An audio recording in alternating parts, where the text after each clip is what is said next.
What do we have here? It's Castle Grayskull. And it's mine. Not so fast, Beastman. He-Man! You can pit He-Man against Beastman playing for the power of Castle Grayskull. You have to put the castle together. Beastman's escaping. The throne, Dad. Dad, you saved the castle. Castle Grayskull from the Masters of the Universe collection. He-Man and Beastman, each sold separately from Mattel.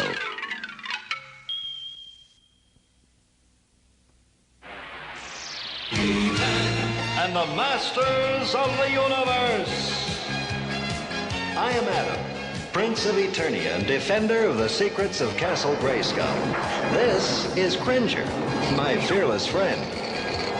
Fabulous secret powers were revealed to me the day I held aloft my magic sword and said, "By the power of Grayskull!"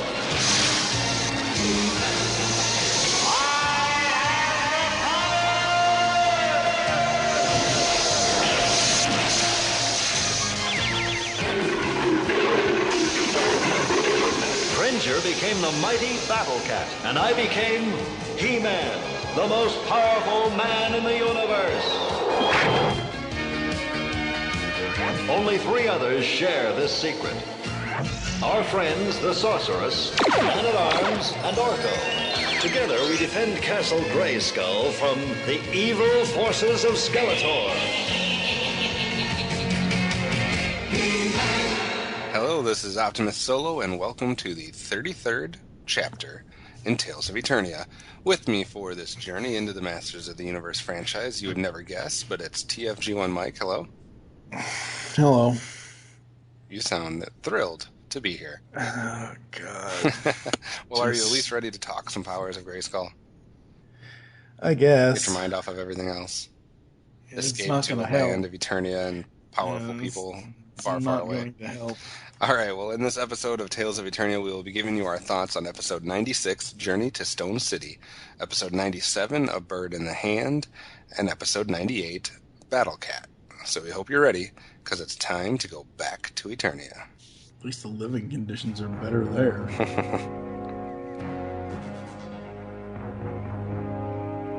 Well, Man-at-Arms, now which way do we go?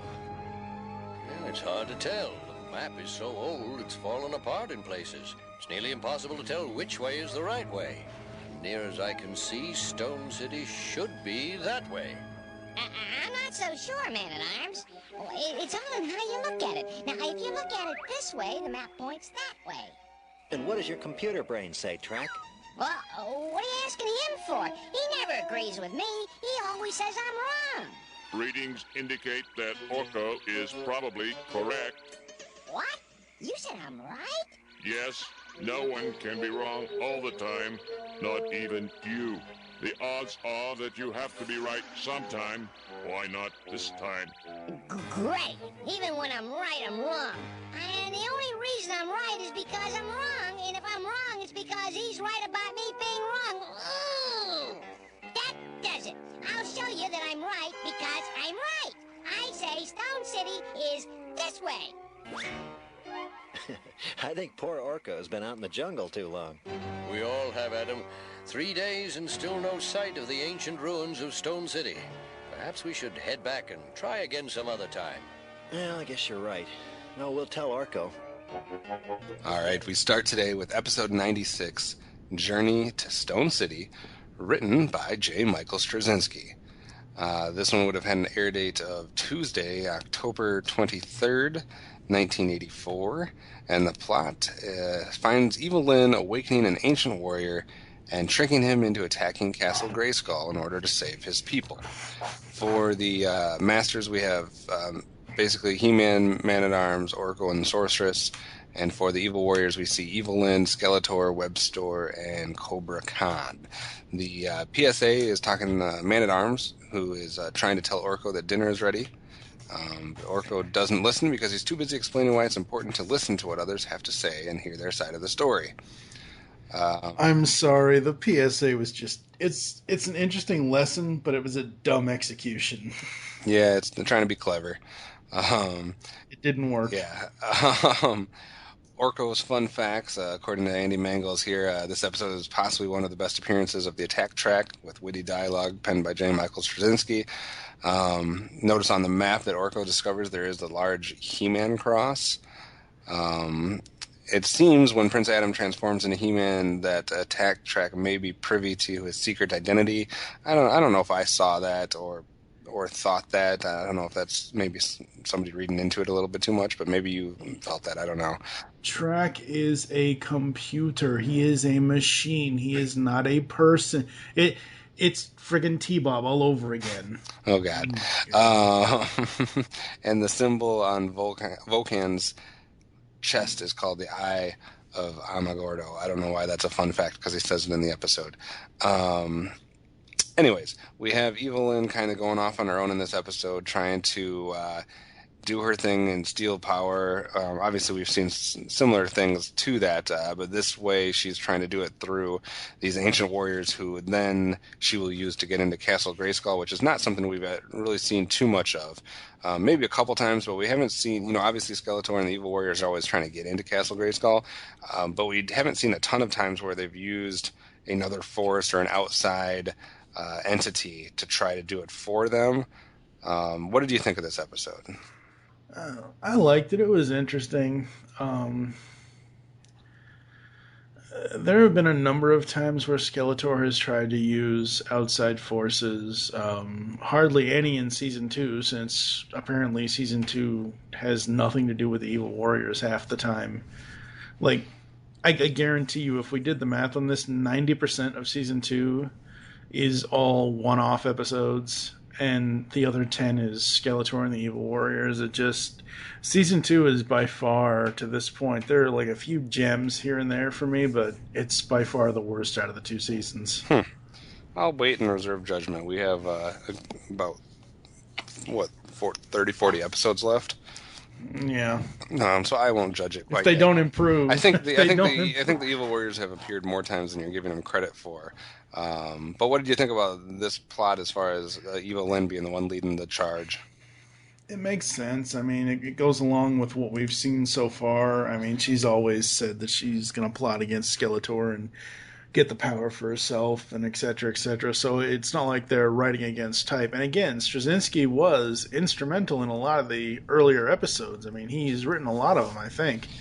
It seems like he's one of very few writers, because it seems like there was a dividing point between Season 1 and Season 2 for sure. Like they had certain writers on tap for Season 1, then there's probably a break in time between then and the production of Season 2 possibly, I'm guessing. And it seems like there was a big turnover where we're not getting a lot of the same writers that we had over and over again in Season 1. J. Michael Straczynski, I guess, is the exception to that rule, because he seems to be one of the few people that are penning quite a handful of episodes in both seasons. We'll have to wait and see once it's all done, how the writers break down, but it definitely seems like he's one of the longer tenured writers of this show. Absolutely. All right. Well, we will see what exactly we have to say, and I don't think either one of us has revealed our hand too much on if we liked the episode or not, and to what extent. So let's get to Castle Grayskull and see who liked it more. Come on, just a little farther. He did it! By the power of Grayskull! All right, for the first time today, we're at Castle Grayskull to see who liked Journey to Stone City more. I will let you go first with your Castle Grayskull moments. The conversation between Orko and Track is just awesome. Yeah. When they're talking about, oh God, what the hell was it? Their banter back and forth was just great. Webstore actually got a good line in about Khan always lying down on the job. Khan. Yeah, exactly. Skeletor, for what little time he has in the episode, is pretty awesome. That is a understatement. Oh yeah. And then apparently talking out your problems is better than fighting. That's true, but that's kind of that probably should have been in my Snake Mountain moments. I agree with it, but it's just one of those things where it's one of those. It felt like it was really heavy-handed for me. But what about you? All right, you might want to buckle your seatbelt for this one, or get yourself a nice cool beverage, and kick back and relax as I talk about some Castle Grayskull moments from Journey to Stone City. First of all, agree, great dialogue with Orko. Specifically, I like the part at the beginning where he's going on this little tirade about being right and being wrong, and he's right to be wrong, or wrong to be right, or something. I'd have to re-listen to it, but I found it very clever when I was watching the episode, as far as the actual writing of that dialogue, to make it so it made sense and wasn't just like a tongue twister. But yeah, I thought the dialogue was really good by J. Michael Straczynski in this episode throughout, specifically here with Orko. I was somewhat confused at the beginning as to why the motivation behind the Master searching for Stone City. And they rectified that, and I thought it was a good use of Evelyn to explain why we're in the setting we're in, why Stone City is of interest. Because at first it's just like, what are they doing? Why are they out here? What's going on? I'm confused. But then they tie it right into Evelyn kind of explaining it to Webster and Cobra Khan why they're out there and what they're looking for. So then I was with them, and as a kid, you'd then be able to follow for the rest of the episode. Right. I thought it was a new and clever way for the sword to not be of use. We've seen it in the hands of somebody else. We've seen it away from Adam multiple times. I don't know if we've ever seen it half under a rock and half visible. No. Where you just can't literally, because you're Adam, so you're not strong, so you just can't pull it out. So I was like, oh, that's clever. We haven't, this is episode 96. I haven't seen that yet. Anytime you're at episode 90-something and you come across something you haven't seen before, that's usually a good thing. I also liked the effects that they use. At one point, Prince Adam is talking to Attack Track. Obviously, we mentioned that Attack Track has quite a few lines throughout this episode, but at one point Adam is talking to him, and instead of just having like the sound of Adam and then the sound of Attack Track and then just those voice tracks going back and forth, at one point they literally put an effect on it so it sounds like you're seeing it from Attack Track's angle, and it actually sounds like Adam's coming through a recorder or through a phone, like the other end of a phone. Well, yeah, it's supposed to be the other end of the radio. They've done this a couple of times. But it's nice because it would have been just as easy just to have the same dialogue with no effect, and just have to assume, Adam's talking to Attack Track, it's going back and forth. But then it actually puts you in the scene there if you're like, oh, Adam's not on the screen, so it's like the synthesized recorded voice, which makes it more believable. I thought it was interesting. I guess what I should have said at the beginning was not just the evil warriors using somebody to get into Castle Grayskull, but I thought it was interesting to try to have someone good try to break into Grayskull. This isn't a villain, and so like Sorceress says, Castle Grayskull's part of its magic is defending against evil. And combating evil. So now we have Vulcan, who is genuinely a good, basically a good person. Yeah. And so they can't really defend against him because he's good. So it kind of sets up a cool little dilemma there, and I thought that was interesting. Absolutely. I also thought Evelyn got to show her smarts a little bit in this episode for a portion of it. At least in the first half of the episode, you got to see a little bit more character as far as Evelyn goes. A little bit more of her motivation and a little bit more of her intelligence coming out. So I thought that was cool. And then I have about 4 Skeletor moments. It was hilarious when he's like, "Oh." I was just like, this is what I wrote down. I was like, oh, how nice for Skeletor to check in on Evelyn. Because he literally is just walking through and he's like, I haven't seen you today. I thought I'd check in on you. It's like, oh, it's nice when you have your evil, the head evil warrior who goes around Snake Mountain checking on his minions to make sure they're okay. I just found that whole moment humorous because that's not something I would expect Skeletor to be doing in his free time. And then obviously Evil Lynn at this point the Lifebringer has been stolen from Vulcan. We didn't talk about that in the plot, but Evelyn basically transports this Lifebringer, which is, I should say that for Snake Mountain, but that's a bad name for that. But she has transported that to Snake Mountain, and Skeletor sees it. And he has some hilarious lines as He-Man is out there like destroying Snake Mountain in an attempt to get this back. At one point he's like, I can see it. It's not nothing. Because Evelyn's like, it's nothing. He's like, I can see it. It's not nothing. And then like He-Man's asking for it, and he's like, sorry, I haven't seen it. And then there's an awesome quote there right after that. He's like, I'm going to give it to He-Man because he wants it. It's just like, Skeletor is absolutely hilarious in this episode. Like, one of his funniest episodes ever. I'm doing it terrible justice, but if you go back and listen to the second half of this episode, Journey to Stone City, and just watch for all the Skeletor parts, he's freaking hilarious. All the way up through the end when they're doing the sculpting, when Evelyn and is it Webstore? It's either Webster or Cobra Khan, and Evelyn are sculpting Skeletor's face into the side of Snake Mountain. And Skeletor's just sitting in the chair watching them and kind of ragging on them or whatever. I don't know. I thought that was funny. You didn't think any of this was good, did you? Just no, I did. I'm distracted because my stupid ass neighbors are being loud outside in the hallway. Okay. I also did think it was a good moral. I mean, I'm not saying necessarily that PSA is fantastic, but I think it's a great moral of the story. And then also, thank God He-Man did not move the moon again. That literally was the one thing that was going to ruin the episode for me. And I was like, I am about to give this episode a very good rating. And then I could see this coming. I'm like, please tell me he's not going to go up there and move the moon twice within 5 episodes. So thank God he just pushed the mountain over, which is a little bit more believable, even if it still seems like a pretty big task. But go ahead. Well, the PSA is a good lesson, as I said. I just think it was a really crappy execution.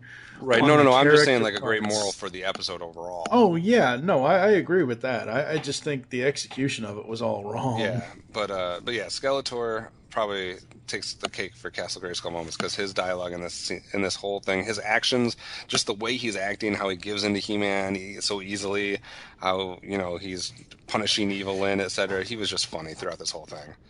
I just love how you mentioned earlier, I love how he asks, is that the Lifebringer? It's like just the way he asks the question. Yeah. Like he doesn't. Well, and it's how quickly he flips from one side to the other. Yeah. He's like, oh, this is a value? No, you can't have it. Oh, you're breaking Snake Mountain? No, yeah, it's right here. It's like, oh my, Skeletor. But just the fact, I can't get over the idea of him just walking around Snake Mountain and checking in on his evil minions. Like, how are you doing, Evelyn? I haven't seen you all day. Well, it's like that age-old thing where most cartoon characters do this.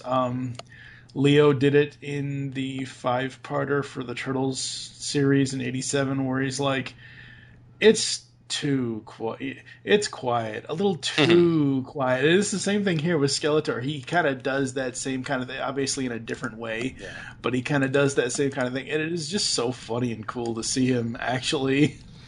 Well, I don't know what my record is for Castle Grayskull moments, but I think I haven't had 12 moments very often. So sorry to keep everybody waiting, but a lot of Grayskull moments for Journey to Stone City. I enjoyed this episode immensely. On the flip side, let's see what we have to say at Snake Mountain. What's this? Why, it's the same as the old map, only this one's complete. Marco, you found the complete map. This will show us the way to Stone City. I did? Hey, what about that? How about that, indeed? Come on! I'll take that, Prince Adam. I intend to make the treasure of Stone City mine. And just to make sure you don't interfere with our plans, We are in Snake Mountain, Yep. trying to be very quiet because Skeletor is making the rounds and checking up on his evil warriors. So we've got to be kind of discreet here. I only have 2 Snake Mountain moments. First of all, how exactly did He-Man blow those rocks up?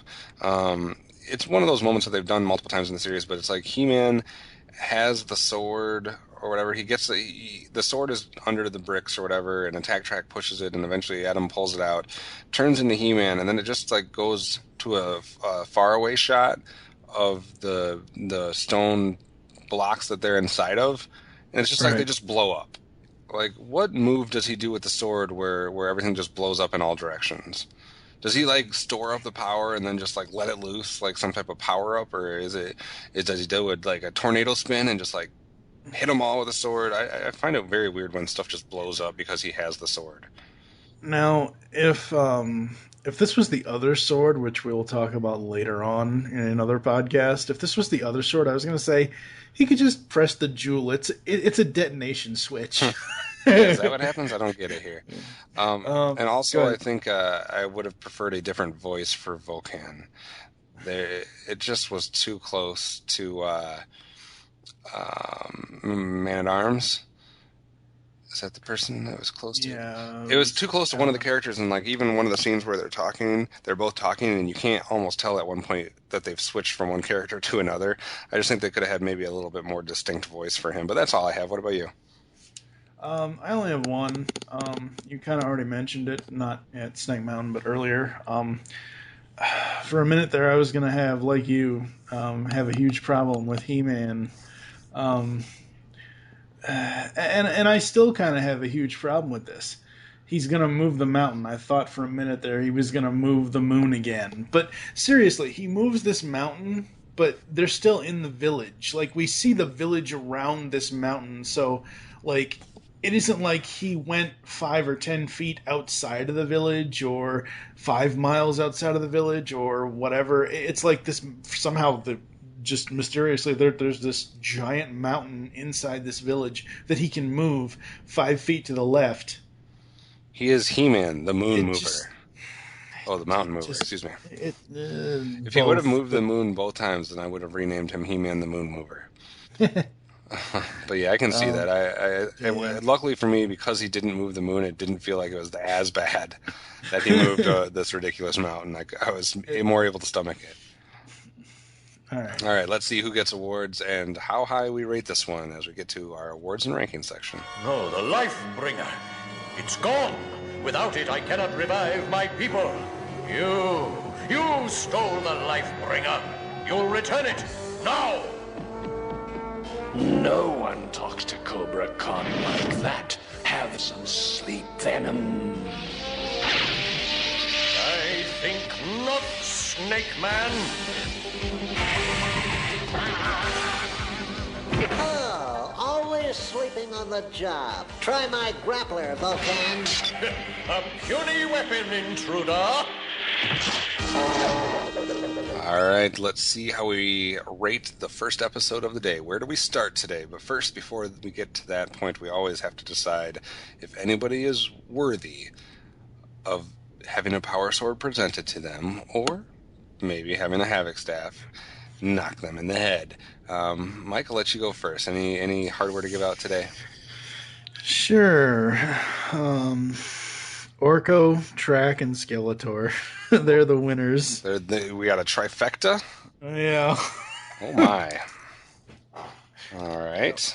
Fair enough. I will agree with one of those. If you couldn't tell from my Castle Grayskull moments, I will give a epic power sword to...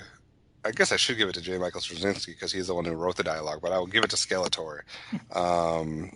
This is one of my favorite Skeletor episodes of the entire series so far. I just thought he was absolutely hilarious. So power sword to Skeletor. I'll let you go first on this one too. What do you rate Journey to Stone City? I thought it was a really interesting episode. There's just that one moment that kind of, it's like, no. So for me, it gets 4 out of 5 Orcos. 4 out of 5 Orcos. I will agree and then slightly disagree. I will give this one a 4.5 out of 5. It's just missing. Not really a disagreement. I mean, I'm slightly above you. It really is almost a perfect episode. There's just a couple little things that bugged me here and there, but overall, I thought this is a super enjoyable episode. I think the dialogue is excellent from Orko and Attack Track through Skeletor, all the way down. It's one of the better episodes we've seen here in season 2, so I will give it a 4.5. So we're starting off both positive. Let's see where we go from here as we get to episode 97 next.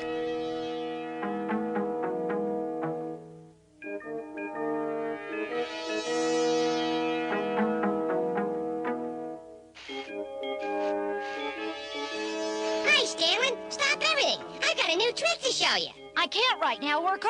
I've got a lot of work to do before Malactha gets back. Ah, come on. You can work anytime. No! I have to finish my work first, I promised. Well, then I'll help you. Stand by for some magic.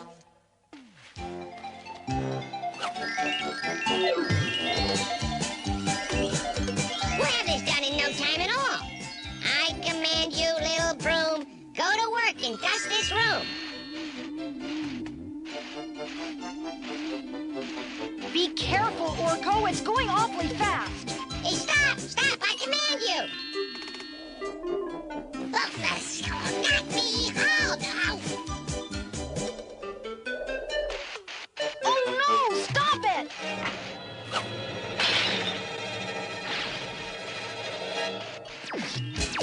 Phew. What am I gonna do? Malactha's gonna be angry with me. I'll fix it. Please, no more favors, Orko. What's this? Well, it must have been inside the statue. It's a map. But I can't read it. Never seen that language before. Well, looks important. Let's show it to Adam. All right, next up is episode 97, A Bird in the Hand, written by Phil Harnage. Air date of Wednesday, October 24th, 1984. Orko and Stanlin discover a map leading to the Ancients' Book of Spells. But Stanlin's fondness for one of Beastman's creatures allows the heroes to be followed by Skeletor. We have the regular masters in here. For the evil warriors, we have Skeletor, Beastman, and Trapjaw. The PSA is Tila and Hollywag talking about jumping to conclusions, because obviously Malactha jumped to a lot of conclusions about Stanlin.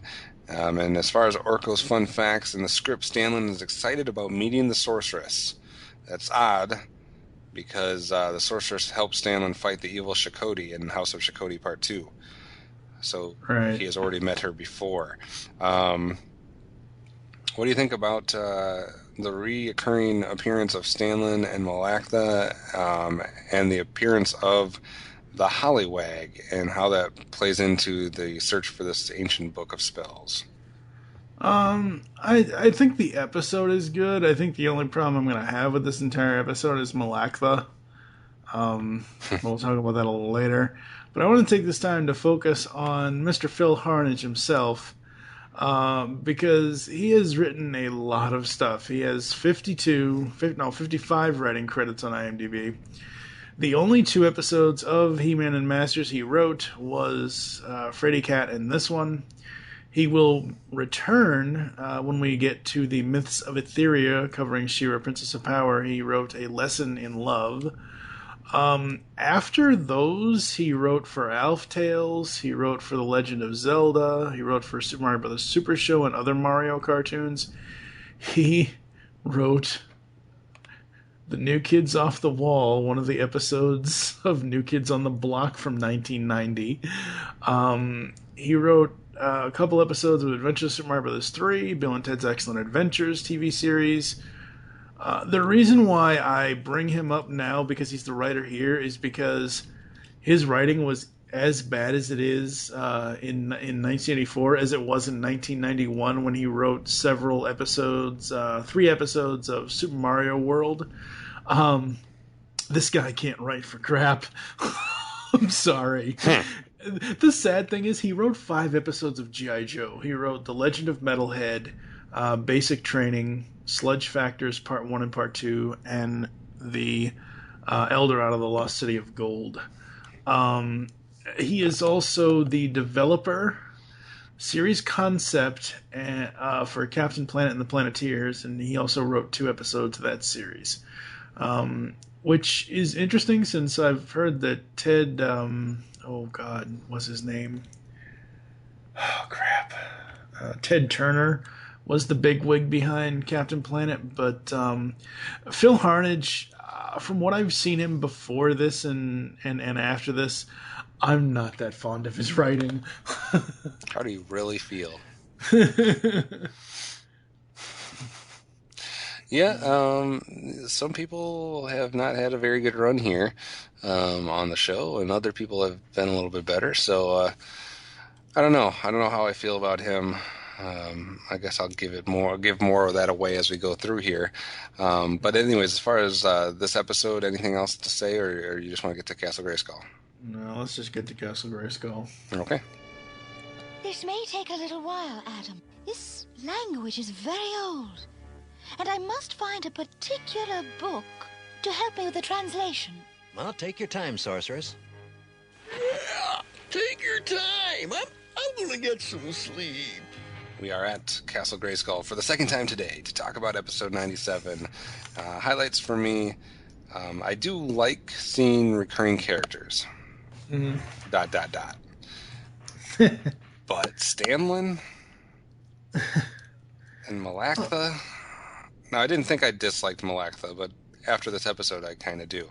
But at the beginning, I was just like, really? Stanlin we have to see again? I'm not a big fan of that character. I do like that characters show up again. That's cool. But then we also messed up and have him wanting to meet people he's already met before. So that's bad. Thought it was clever to have the whole catnap line in there with Cringer there. Classic treasure hunt thing where one party is in a rush, so they leave, and then the rest of the secret gets revealed, so they don't know it all. That's classic. Skeletor, put your seatbelt on, Beastman. Yeah, that was one of mine, too.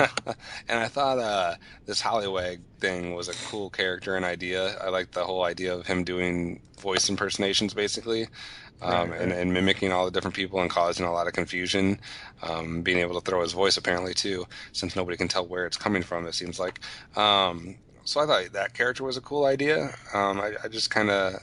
And I do like some of the stuff they do with him in this episode and the way that people get confused or people kind of learn about stuff. I just would have liked him to be in maybe even a better episode. Yeah. What about you? Anything good to say? The Bird and the Beast Man, that was kind of funny. Yeah. You already mentioned the seatbelt line. I do love when Skeletor belittles his warriors. It's just so funny. It's a good touch that they do a lot in this series. But that's it for me. All right. Well, let's see if we're going to turn into Negative Nancy's when we get to Snake Mountain. Pretty much. To open the box, you must repeat the secret passwords. Nepo Amasis. You must bring the book to me, Adam. If it falls into the wrong hands, all Eternia will be in danger. Don't worry, sorceress. Nobody else knows about it. The Caves of the Wind? Ooh, that sounds scary to me. Everything sounds scary to you, Cringer. There's 2 things I'm not scared of. Eating and sleeping. I think we have company. Skeletor! I knew I should have stayed home. Check your seatbelts. Things are gonna get rough. All right, we're back at Snake Mountain. 3 things for you. Number 1 would be, hey, it's an Artifact of the Week episode. We need to find the Book of Spells because it's important and will give us power. Let's struggle over trying to obtain this. Where's Miles Mayhem when you really need it? And wait a second, the sorceress doesn't know anything about this bird thing? Like the bird comes in, like, first of all, you just let any old bird fly into Castle Grayskull? And all the times that we've been trying to break into Castle Grayskull, why haven't Skeletor and them just tried to go in the window? Yeah, the bird went right in. Not a problem. But it's just like, number 1, she didn't know that the bird was capable of doing that, apparently. which I find it weird because she knows everything about everything on Eternia. So she should know that the bird has that capabilities, or that Beastman has the bird under a spell. I would like her to be able to detect these things within Castle Grayskull. Biggest Snake Mountain part of this episode. His name is Malaktha. I did not mind Malaktha in previous appearances. Seems fine, the old archaeologist or, the old artifact expert type guy, not that big a deal, could kind of relate to Man-at-Arms and kind of whatever. He is lame as hell in this episode. The number of times he's throwing Stanley under the bus, the number of times he's mistrusted him, the number of times that he's just immediately writing him off with no reason whatsoever just to do it. It seems forced. It seems like it wasn't developed by the writer of this episode, and it literally ruins that character completely. Well, with what I've seen him write in other cartoons, yeah, it kind of does fit with his style. Yeah, he ruined a somewhat decent recurring character, and now I don't like him at all. So he was lame in this episode. Snake Mountain moment, yes. How about you? What do you have? I have 3 things as well. I don't know, man. This episode, once again, they've gotten us over a barrel where the middle episode is the suckiest out of the 3. I think you just threw away the script for this episode. Pretty much, yeah.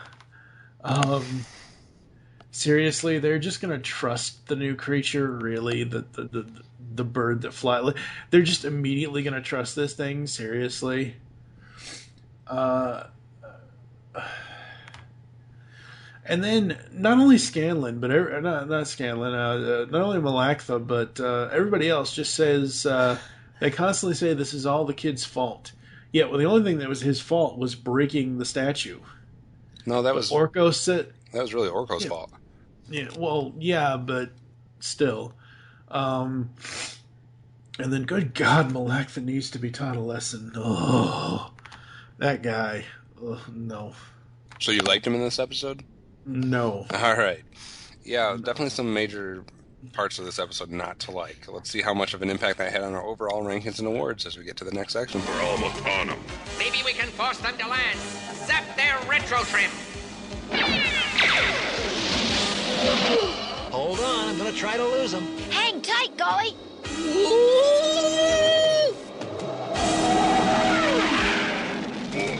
Beastman, you clumsy oaf, put your seatbelt on.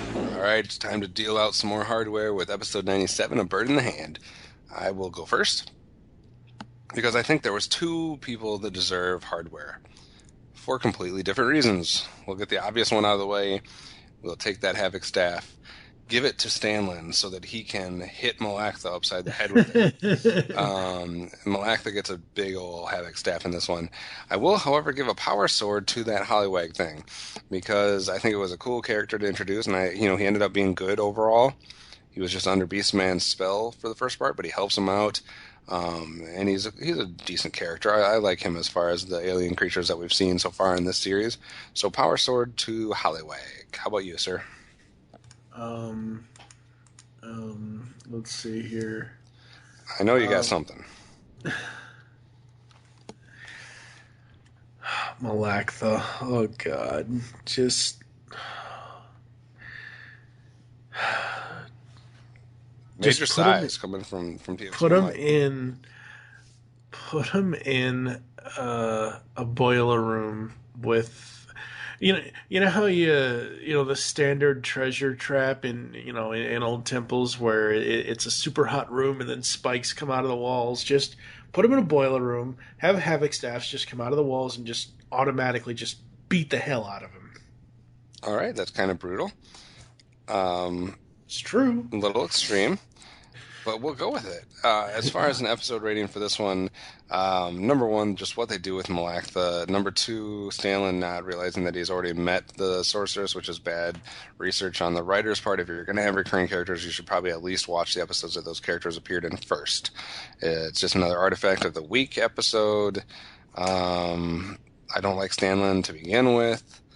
Yeah. I really, there's not, outside of the Hollywag and a few cool lines from Skeletor. I just don't like this episode that much. It didn't bore me necessarily. I was still entertained enough to watch it, but I'll give this one 2 Battlecats out of 5. It's a 2 for me. And what is it for you? Yeah, I mean, it's not a boring episode. It's just a bad episode. That's what it is. Same here. 2 out of 5 Orcos. Wow, we've agreed on something. Yeah. Doesn't happen very often, folks. Ladies and gentlemen, the world is about to break. That's the first time in like 10 episodes we've given the same rating. It's pretty impressive. It had to happen at some point. Yeah. All right. Well, that means there's only one episode left for today. So let's get to the Battlecat next. What are you up to? Me? Nothing. I'd call that something. Oh, that? Well, it was supposed to be a surprise. This had better be good, Orko. Oh, it's for Tila. I'm working on a capture beam. You fire it, and rays reach out to grab and hold a prisoner. It's like throwing a lariat. Very interesting. Except that this is explosive, and this is very dangerous unless you know how to handle it. Oh. Orko, you know your magic is not always reliable. That's not true. Oh? Does it always do what you want it to? Yes. Always? Well... Not always. And you know what kind of trouble that gets you into, especially if you keep fooling around with things you've been told to leave alone. You are not to touch this. Do you understand? Yes, sir. It was a good idea, Father. Yes, it was. Thank you, Orko. The idea was a wonderful gift. Adam, your parents are waiting to see us. And I have to check with the palace guard. See you later. Coming, Orko? I'll just clean up in here. Orko, do not play with any of the things in that cabinet. You don't know how to handle them, and they can be dangerous. Yes, sir, I know. Or anything else in here either. I mean that. Yes, sir. I don't want him playing in there. I've changed some of the solutions around in my supplies, and they're not all marked. Well, you've warned him, so I'm sure he'll be all right. What are you doing? Man-at-Arms said not to touch that. I've decided to do something else. I'm going to make you brave.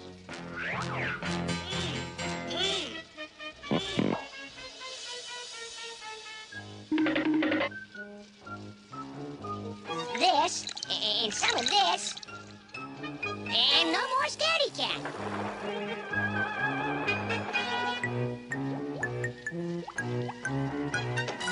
Oh, magic red, oh, magic blue, make Cringer's paws now stick like glue.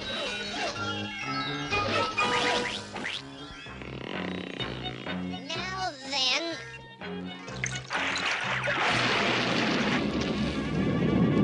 The workshop. Orko.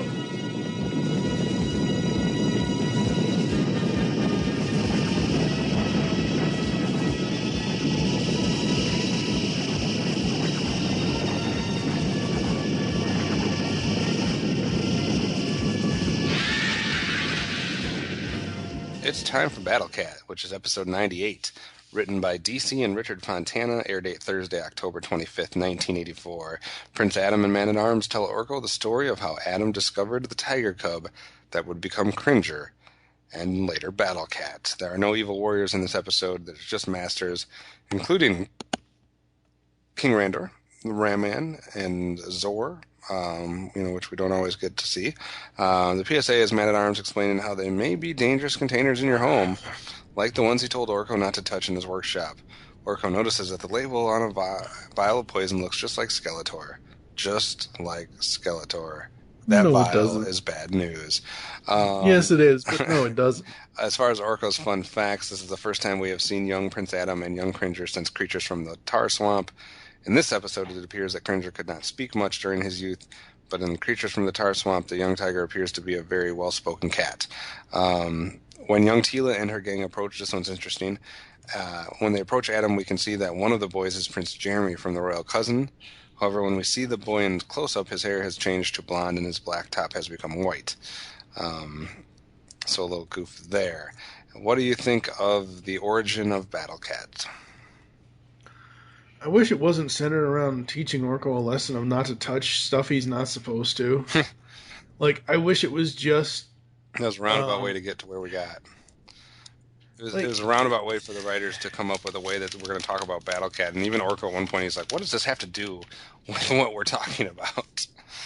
It's like, you're very right there, Orko. What does this have to do with whatever we're talking about? Yeah, I mean, I wish the story was structured better without the whole Orko thing. Like, we've seen, well, we're at 98 episodes, and almost all 98 episodes to this point, Orko has always done something stupid or something to piss off Man-at-Arms, or he's either been in Man-at-Arms' lab and touched something and screwed something up. We've seen enough of that shit.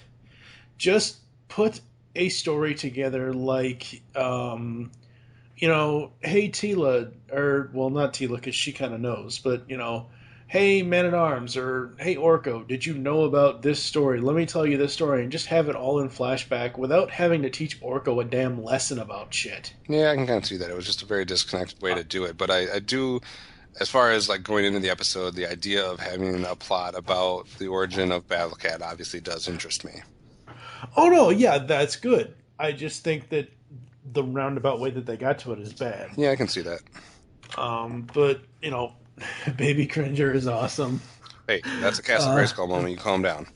Oh yeah, that's right. I thought we were already there. No, we got to get there, so let's journey there. Orko, what did you do? As if I didn't know. I used some of the powders in the lab. I was only trying to make Cringer a little braver, like when he's Battlecat. I hate being Battlecat. I don't know why you're so angry, Man-at-Arms. All I did was... I gave you a warning for your own safety, and you ignored it. Now, you listen carefully, Orko. It all goes back to a time before you came here, when Adam first found Cringer in the hills of Eternia. I had just made a new device, and Adam had offered to test it. Here's the new animal caller I made up, Adam. It imitates all the sounds of the animals you're likely to see on your camping trip. Oh, thanks, Man-at-Arms. I'll see you in a few days.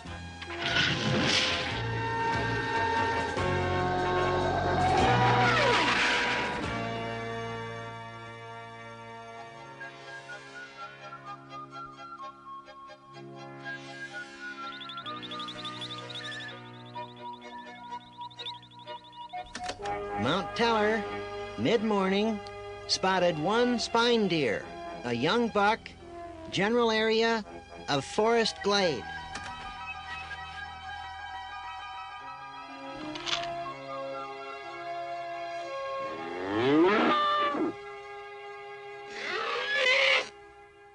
Well, that call works.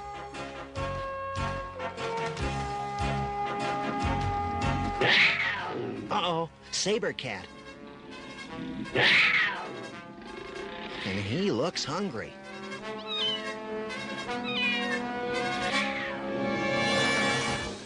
The only thing a saber cat is afraid of is a manticore. Maybe I can scare it off with a manticore call.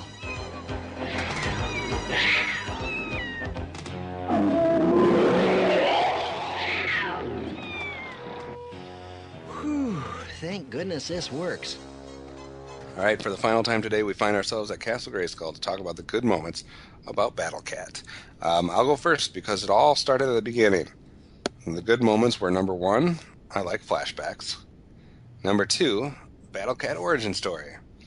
Those two things were both good things. They had me excited about the episode. I then continued to watch the episode and for some reason did not write another single Castle Grayskull moment. That might tell you something, folks. Go ahead. Yeah, I have three. Yay, the Cringer Battlecat origin episode. And then Baby Cringer is awesome. I love how Adam can see the sorceress even as a child. Like, in the 2002 series, when we get to the Mike Young Productions one, the modern series that was on Cartoon Network, he actually has to be introduced to the sorceress. Like, he doesn't know her at all. Mm-hmm. So I love in this that they show that even as a child, he knew who the sorceress was. He knew, or at least that he could see her. He might not have known who she was at the time when he was a kid, but at least that it shows that he could see her when she appeared to him. Like I said before, the only thing I have a problem... we don't even need to go to Snake Mountain today. We're not going to. Yes, we are. I got a lot of stuff to go to Snake Mountain with. Seriously? Yep. What? Why? Trust me. Oh, God. Anything else good to say, sir? No. All right, we're leaving the positive here then. We always have to travel to get to the negative, so let's make our way to Snake Mountain. Well, look at you, fella. Where's your mother? You've been hurt. Let's see what we can do to fix you up. That might make you feel better, but you don't look too good, fella. I think I better take you back to where you can be properly treated. He's very badly hurt, Adam. I don't know if I can save him. Well, you have to try. He lost his mother somehow. He got terribly hurt out there alone. If I hadn't come along, why... Don't worry, Adam. I'll do my best. It took quite a while, but with my help and Adam's love and care, the kit gradually got well. Hey, I think you'll be all right. I think so, too. Mostly thanks to you.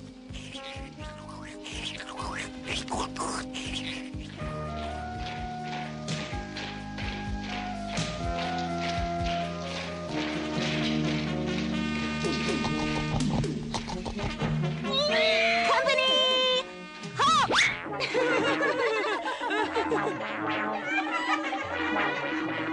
What a scaredy cat. Look at him shake. Boo! Let him alone. He's not even a real pet, Adam. He's just a cringer. Cringer, cringer, cringer. I don't care. I like him. Cringer, cringer, cringer. It's all right. You're a great pet. But I must admit, Cringer is a good name for you. You're afraid of your own shadow.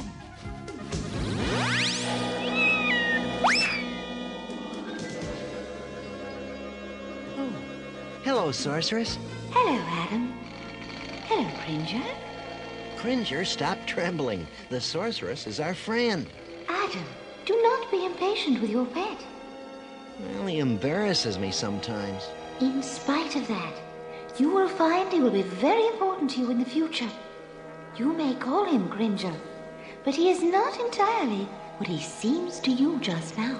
I don't understand. You will.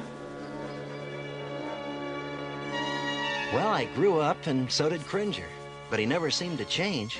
He was still afraid of his own shadow. And he still stuck to Adam like a burr. Everywhere Adam went, Cringer followed. Except for when I became He-Man.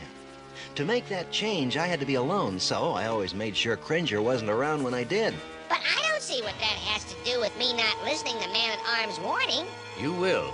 Things began to change when an archaeological party discovered something strange in the Tikon jungle. We found several strange buildings in the jungle, Your Majesties. Our initial readings indicate they are over 100 centuries old. If that is correct, these buildings may be a link to Eternia's earliest history. We must send out a full archaeological party at once. I suggest we appoint Man-at-Arms to lead it. He is the most skilled person in Eternia deciphering ancient writings. We can start at once, Your Majesty. Well, let's see. I'll need these boots, and this, and this. I'll need this, of course. No one said anything about Cringer coming along, but Cringer had other ideas. Cringer, get out of there! Still can't get rid of that scaredy cat, can you, Adam? Oh, he's hopeless. I suppose you'll find some way to follow me, no matter what I do. Is there any way to take him, Man-at-Arms? Well, I don't suppose it would do any harm, but you'll have to watch him and don't let him get into any trouble. Don't worry. Trouble is the last thing Cringer looks for. I'll take care of him. Move over, Cringer. I'm flying with you. All right, I'm guessing you don't have anything for Snake Mountain, but just to give you the respect. The only thing, as I have already mentioned, I don't like how they got around to the origin story, like the crux of having to teach Orko a lesson. I wish it was just a straight, flat, someone, Adam just telling the story to somebody, not having it wrapped around a stupid lesson. Other than that, this episode is perfect. I don't know what's wrong with you. Wow. This episode for me felt like there was a contest like the characters knew about our Power Sword and Havoc staff presentation, and they literally were all fighting for a Havoc staff. Every single one of them's fighting for a Havoc staff. Let me go down the list here. First, you have Orko.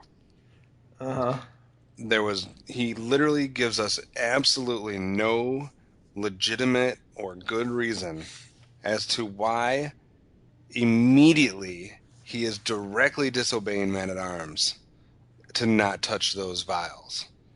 This isn't just Orko trying some magic and it goes wrong or whatever. It's like literally, Man-at-Arms in the room, don't touch that stuff. It's very dangerous. Walks out the room, and Orko's immediately touching the stuff like, I'm going to do this. Like, Orko, you're a douche for that. All right. Then we go to the flashbacks. If we thought we hated Tila before, she's proven to us in this episode that she just doesn't become a douche in older age. She was a douche to begin with. Her leading the bullying of Adam and Cringer and making fun of them and this, that, and the other. Tila, you're a douche. Adam.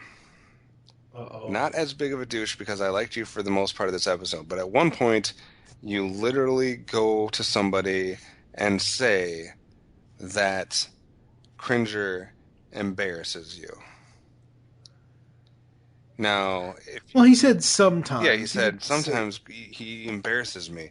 Okay, first of all, that's douche level for you, because even if your cat's a fraidy cat or whatever, it's your pet, and even if other people are making fun of it, you're still going to stand up for it. You're not going to get to the point where you say, yeah, the cat embarrasses me. Yeah. Like, that's bad news on you as an owner, so you're a douchebag. Ram Man is not a douchebag, but where the hell did he come from? He was nowhere in this episode until something needed to be, like, possibly knocked down or something, and all of a sudden, like, Ram Man's there. It's like, what? He has not been in this episode at all. You're not a douche, Ram Man. I just don't know where you came from. And then we get to Man-at-Arms. Towards the end of the episode, where he legitimately... They're trying to get the thing back in the thing. I don't know what his name was, the monster guy. They're trying to get him trapped in there, so He-Man and Battlecat were luring him in, and then they need to seal the door or whatever, but He-Man and Battlecat haven't come out yet. And Man-at-Arms makes the decision that he would lock He-Man in too, if that's what it came down to. It's so important to have this guy trapped that, screw it, we will lock He-Man in there too. First of all, this is douche on 1,000 levels. First of all, if you've already gotten the monster back in there once, so if He-Man and Battlecat can't get out, we'll find another way to get the monster back in there. It's not like this is the only absolute chance. It's now or never. If he gets back out, we are stuck with this guy forever. Number 2, He-Man is the only protector and defender of Eternia. Right. He is the one that is preventing Skeletor from taking over. He is the one that saves the day 5 times a week, Monday through Friday. Not on the weekends because there wasn't episodes. You're going to make the decision that you're going to lock He-Man in this place forever where now he's just gone? First of all, what kind of friend are you? Second of all, what kind of citizen of Eternia are you? You're a douche. Okay. So Orko's a douche, Tila's a douche, Adam is temporarily a douche, and Man-at-Arms is a big douche. Okay. Those are my Snake Mountain moments. That's what's wrong with this episode. This is why I didn't write anything else at Castle Grayskull other than, yes, it's a Battlecat origin story. Yes, we're going to have flashbacks. And then I get disappointed for the rest of the time outside of the fact that I will agree with you, young Cringer is cute. And Cringer and Battlecat are fine throughout this entire episode. And it's cool seeing him turn, we didn't talk about it, but when he actually has a sword and he points to him accidentally, I guess, and turns Cringer into Battlecat, that's cool. And then everybody being like, what is that? No, that doesn't look anything like Cringer. That's not an accident, because He-Man, because the way that scene goes is Cringer is in our foreground, He-Man is in our background, and Cringer is looking at the back of Adam. And once once he is transformed, he's like, "It's okay, Cringer. It's me. It's all right. Yeah, Here you go." no, but no. When he doesn't realize it's going to turn Cringer Right, into Battlecat. he doesn't realize it, but That's what I'm saying. It's by accident that until he the points the sword at sorceress. him.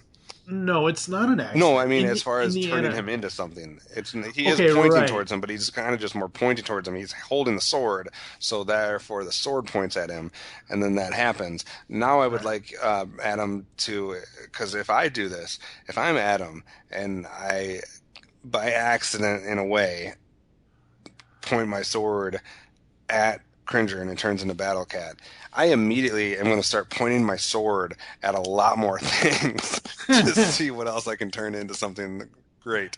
Now I know it was meant to be for Cringer, like the sorcerer says. It was always meant to be Cringer, so it wasn't like it was just some random thing he points a sword at. There's a power within Cringer or a purpose there. But so that part was cool too. But a whole lot of bad stuff in this episode from a bunch of different characters. So I will disagree with you about this episode being perfect. But let's get to the awards and rankings to see how drastically we might differ in our ratings.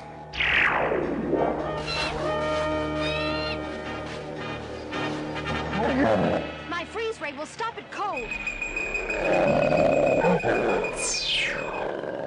Doesn't have any effect.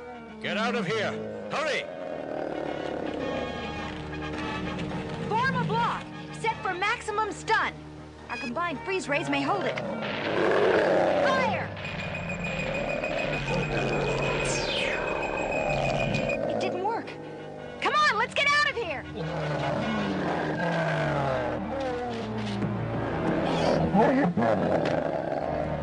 Tila! No, you don't.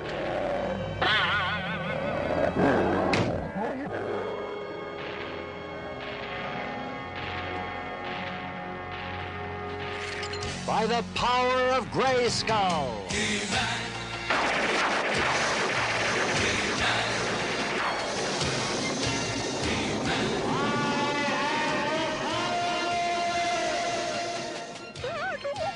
Easy, Cringer. It's me, Adam.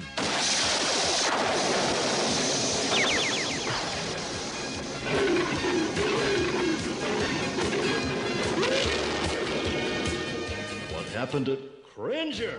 You will find he will be very important to you in the future. You may call him Cringer, but he is not entirely what he seems to you just now. Well, you're certainly not a Cringer anymore. All right, big cat. Let's go. All right, it's time to see who won the battle for the Havoc Staff. There was a lot of people competing for it. I ultimately will give it to two people who I think were the biggest douchebags. Coincidentally, it's father and daughter, Tila and Man-at-Arms. You can both have a Havoc Staff, and you can stab each other with it.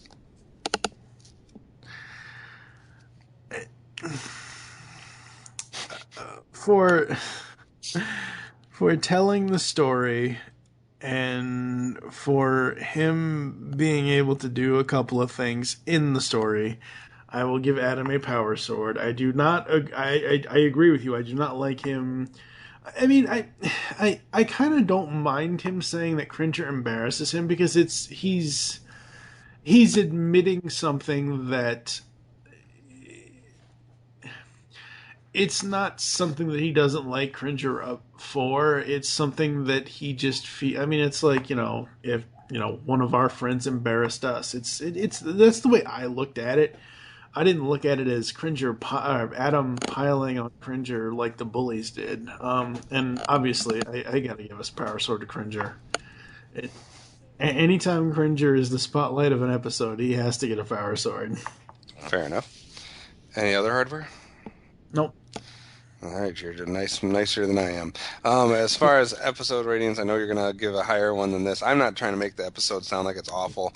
It is Cringer's backstory, Battlecat's backstory. There is a lot of cool stuff there. I just wish every other person in the episode wasn't a tool during it. So I will deduct some points for that, and I will give it a 3.5 out of 5. 3.5 out of 5. It's not terrible. It's a pretty good episode, just a lot of flaws with some characters. What do you think? I'll give it a 4.5. I didn't really like the, as I've already said multiple times. I know people love it when I repeat myself. I don't like the execution of how they got to the origin story, so I'll take a half point off for that. So 4 out of 5 Orcos, or 4.5 Orcos. Yeah. All right. I like that you're giving halves out now. It's a fun game that we play here. And also, Thankfully, you're doing all the math on this crap. You are a huge fan of the origin stories, which I am too. So I just think out of all of them so far, this may be one of the weaker origin stories we got,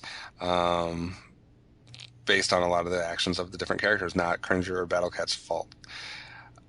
All right. Break time, huh? Yep, break time. PSA time, ladies and gentlemen. Yay. Hear the crappy execution of the first PSA after this. Today we learned something about the importance of listening to other people. Orko. Just a sec. Bocan's big mistake was listening to Evil Lynn without asking He-Man for his side of the story. Orko. Before we blame somebody for doing something, we should always find him and ask for his side of the story. That's important because sometimes we're wrong about who's to blame. Orko. Remember, listen to what other people have to say. What is it, Man-at-Arms? Dinner's ready. Oh! In today's adventure, we saw what happens when we make up our minds about something before we have the facts. It's called jumping to conclusions. And anyone who does that will usually find that the conclusion is wrong. That's what happened to Malakva. If he had only... Well, hello, Holly. Is there something you want to say? Yes. Don't jump to conclusions. Don't jump to conclusions. That's good advice. And if anyone asks, just say a little bird told you. See you all soon. In today's adventure, Orko was warned not to play with certain bottles. Well, Orko didn't listen, and he nearly caused a lot of trouble. There may be containers like this one in your home. This symbol is a warning of poison. Say, that looks like Skeletor. And just like Skeletor, it's bad news. It can make you very sick. So if you see this picture on a bottle or box, it means I'm dangerous. Don't touch me. Be a safe person, not a sorry one. All right, thanks for sticking with us. Before we let you go, though, we got to give you our overall thoughts on the series so far. And one reason we're doing that for sure on this episode is because guess what, Mike? What's that? We are halfway through season 2. It can't go any faster. We're halfway through. We've reached the 33rd episode, obviously out of 65. So we are at the halfway point. So quickly, though, before you go on about your nonsense, because you're acting like it's getting bad, blah, blah, blah, blah, blah. It is. No. You actually have enjoyed the first half of season 2 better than you enjoyed the second half of season 1.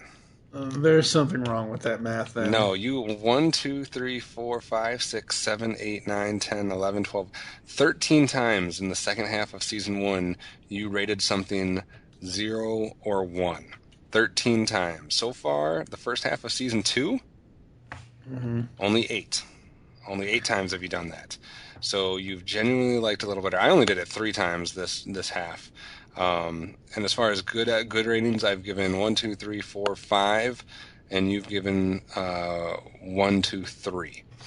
As far as an actual average rating, I'm going to break it down half by half by half so far. So the first half of season 1, you gave a 3.41. Second half of season 1, you gave a 2.52. So you went basically from 3.4 to 2.5. All right. Now with this half of season 2, you're up to 2.69. So that's only a little over 10 points. But so you've gone up a little. For myself, first half of season 1, I was at 3.38. Then I went down to 3.2, and now I am up to 3.28. So we both liked the first half of season 1 the best so far. We both liked the second half of season 1 the worst so far. And then we've gone slightly up now with the first half of season 2. We've had 2 episodes, Origin of the Sorceress and Rainbow Warrior, which we equally liked at the top of the scale, either a 5 or a 4.5. We also had 3 episodes, Into the Abyss, A Trip to Morania, and Things That Go Bump in the Night, that we rated 1.5 or lower, both of us. So those are the ones we've agreed on. So yeah, I guess we've been slightly more positive than we were at the end of season 1. And I would like to quickly correct myself because I was talking out of my ass when I was talking about J. Michael Straczynski. I must have been thinking of someone else because he did not write a single episode in season 1.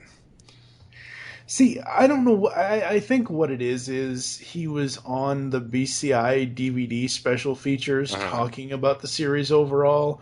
So that's why I thought he had more to do with the series. I think I was confusing him and not that this person didn't write any season. The J. Bryn Stevens. Right. I think I was confusing those two because Bryn Stevens was listed as J. Bryn Stevens did 3 episodes at least in season 1. He might have done a couple more, but I know he did at least 3, and also did 1 in season 2. And then J. Michael Straczynski's done 3 in season 2. So together, it seems like those two have done a lot. But I was getting them. I was kind of counting them as the same person, which is not correct. They just are long names that start with J. So my bad on that. But anyway, so we're both slightly positive, at least more than we were at the end of season 1. So what do you think? We have half of season 2 to go. We are basically 25% left of the entire series. What are your hopes or thoughts or predictions? It's got to get better. It really does. I mean, I know that in the next couple episodes we're going to have some good ones like the Time Wheel and Hunt for He-Man and that kind of stuff. So I know there's going to be good episodes, but they need to drop all of these side characters like Malaktha, like Scanlan, well, thankfully we haven't had Cousin Jeremy again because I probably this podcast would have gone on another hiatus if Cousin Jeremy came back. Oh my God, that kid is so horrible. But I know there are episodes coming up that I'm probably going to give 5s and 4.5s or 4s and stuff like that. So I know I just wish that they would focus more on He-Man versus Skeletor and the evil, like He-Man and the Masters versus Skeletor and the Evil Warriors. To hell with all these side characters and villain of the week crap and all that. How do you really feel? I just told you. Stop asking me that. I don't know. I'm thinking we're still going to end on a good note.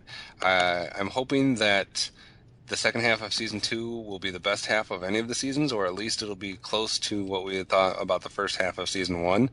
I'm hoping it'll improve slightly over the first half of season 2, and then we'll just get a little more positive here. I think there's some good stuff left. I think there's some good characters we haven't seen yet that I'm hoping to see. Hopefully I'm not left wanting at the end of this, and hopefully all the characters I remember seeing actually do make an appearance in the series. So, we only got 25% of the series left. Good. Hurry up. I'm excited for it. I'm not dreading it or wishing it was over. Thank you for listening to Tales of Eternia. If you'd like to get in contact with us to leave feedback for the show, there are several ways to do so. Visit the website, geekcastradio.com, where you can comment on all of our posts. Send email to feedback@geekcastradio.com. Leave the show's feedback in iTunes. Please do this. Follow us on Twitter @geekcastradio is the network Twitter. Mine is TFG1Mike. What is your Twitter? OptimusSolo. Become a fan on Facebook. Go to facebook.com/geekcastradio network. Call the voicemail line. Tell us the show you're leaving the message for and your name. 502-526-5821. We hope you enjoyed the tales today, and don't forget to join us in our next adventure when we'll continue Season 2, discussing episodes 99, 100, and 101, The Time Wheel, Search for the Past, and The Hunt for He-Man. For now, I am TFG1Mike with the one and only OptimusSolo. By the power of Grayskull, you all have the power. We wait, Webster. He-Man's goodness will prevent him from letting the people of Stone City suffer. He'll see things our way, and then the power of Grayskull will be ours. And the best part is, we won't have to share it with... Skeletor, how good to see you. You've been awfully quiet today, Evelyn. I thought I'd see what you were up to. What's this? Oh, nothing. I can see it right in front of me, Evelyn, so it's not nothing. Does it belong to anyone? No. On second thought, yes. I hope we didn't wake you with the noise, Skeletor, but we want the Life-Bringer. Is that the Life-Bringer? Yes. Sorry, He-Man, haven't seen it. Somehow I don't think he believed me.